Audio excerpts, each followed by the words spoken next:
இந்த ரேவதி நட்சத்திரக்காரங்களுக்கு தொட்ட காரியமெல்லாம் ஜெயிக்கணும், எடுத்த முயற்சியெல்லாம் ஜெயிக்கணும், செய்யக்கூடிய அனைத்து வேலைகளிலும் வெற்றி பெறணும்னு நினச்சிங்கன்னா, இதுவரை யாரும் சொல்லாத ஒரு ரகசியம், இதுவரை எந்த ஜோதிடருமே சொல்லாத, குறிப்பிட்டு நீங்கள் உங்களுக்குன்னு ரேவதி நட்சத்திரக்குன்னு குறிப்பிட்டு சொல்லாத ஒரு ரகசியத்தை ஓப்பனாக சொல்கிறேங்க. இதுவரையும் யாரும் சொல்லாதது நான் ஓப்பனாக சொல்கிறேன், கேட்டுக்கோங்க. இந்த குறிப்பிட்டு இந்த சித்தரை மட்டும் நீங்கள் ஃபாலோ பண்ணுங்கள், தொட்ட காரியமெல்லாம் ஜெயிப்பீங்க,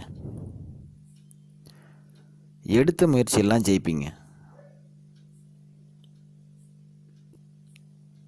உங்களுடைய எண்ணங்கள் பார்த்தீங்கன்னாக்கில் நல்ல காலத்தில்